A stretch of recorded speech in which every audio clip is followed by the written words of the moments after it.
Hi, I'm going to be giving a prediction of the Atalanta against PSG quarterfinal game. However, first, I'm going to give you a preview of both teams, starting with the underdogs, Atalanta. Atalanta are starting out with a big miss, with their goalkeeper Golini out for this tie. Backup goalkeeper Sportiello featured against Valencia before the coronavirus halt and has over 200 games of experience. However, he is a downgrade on Golini, who has had this defense to work with the entire year. Now we move on to the defense, with Palomino, Jim City, and Toloe, who aren't outstanding. However, they're all pretty solid center backs. They've all played around 2,500 minutes or more in the league this season, which means that they're more than the sum of their parts due to their chemistry. Despite all of this is probably the biggest weakness of the team, along with the goalkeeper. Now on to two players who have been running the flanks for this team, and I think have been very important, and they are Hateboer and Robin Gosens. Now Hateboer has had a very good year. However, Gosens I think has been a revelation this season, with 17 goal involvements in Serie A. Whether they're providing with or popping up in the box, Atalanta's wingback play has been brilliant this season, and can have a major impact on the PSG game. Next we have primarily defensive midfielders, Remo Freuler and Martin de Roon. One of the obvious risks of running a free-flowing attack like Atalanta does is getting caught out on the counter. Having aggressive yet disciplined midfielders like Martin de Roon and Remo Freuler are very important because they can break up play from the opposition that are counter-attacking. They're also very good all-round players and may pop up with the odd goal or assist, and are also very competent passers of the ball. Further up, we have two players that play in an attacking midfield / 10 position, which could be either Pasalic or Malinovsky alongside Alejandro Gomez. Both Pasalic and Malinovsky possess a goal threat, and have popped up many times with goals throughout the season. For me, it's a real toss-up on who starts between them. Next we have Alejandro Gomez. Alejandro Gomez has been incredible for the last few seasons.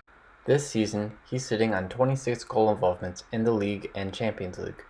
Heading into this tie, Alejandro Gomez is probably the best available player for Atalanta. A large number of the attacks run through him, as he has 16 assists in the league alone. Unfortunately, their best player, Josip Ilicic, will not be playing due to personal reasons. At the beginning of this year, he was looked at as a potential Ballon d'Or candidate and will be very much missed by a lot of the people that wanted to see him play. Even with this loss though, Atalanta have only lost once since the restart, from which he's played only 180 minutes. And while Atalanta have coped well without him, I think he just brings them to another level. Lastly, at striker we have Duvan Zapata. The Colombian, like Alejandro Gomez, has 26 goal involvements on the season, and can have a big impact on this game. His combination of strength and speed helps make him very dangerous for opposition defenses. Add to this, substitute speedy striker Luis Muriel, and you have yourself a very quick and potent attack. Muriel has the best minutes per goal ratio in all of Europe, and it is almost a formality that he will get subbed on sometime in this game if he's not starting. Whether they're behind and need a goal, or they need some pace to stretch PSG's defense after they've already taken the lead.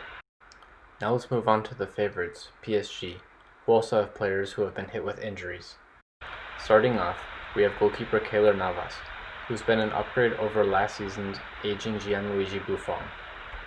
He's a good goalkeeper, and his experience at this stage can be vital to PSG, who seem to have lacked that over the past few years. Leading the defense will be captain Thiago Silva, who's been at PSG for most of the decade and has been great throughout it. After this season, his long time at PSG will be coming to an end, and he and his teammates will be determined to make sure that this is not his last game and that he can potentially go out on a high. Next up in defense, we have Bernat, Kimpembe, and Kerber. All three are good, solid defenders, and with the leadership of Thiago Silva, help form a good back line.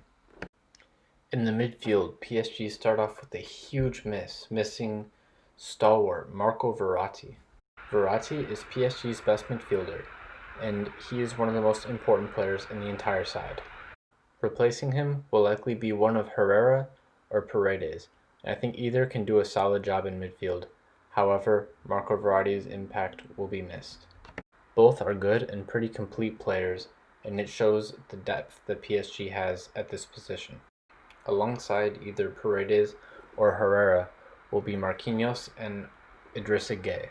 Idrissa Gueye has been a massive signing for PSG this season and has put up monster defensive numbers. And alongside Marquinhos, this could make for a very good and solid defensive midfield. This will place a large burden on the attack to be very creative, with Sarabia and Neymar both being perfectly capable of this role. However, the attack has taken a major hit, with Mbappe, the team's top scorer, doubtful for this game. In addition, the team's top creator and assister, Angel Di Maria, will be out due to suspension. While this means that 3 of potentially PSG's most important players will not be able to play, it also showcases the incredible depth that PSG has, with Icardi able to come in for Mbappe and Sarabia able to come in for Angel Di Maria. With PSG's depth and ability to cover for their injuries, I think that they will be able to overcome Atalanta 3-1.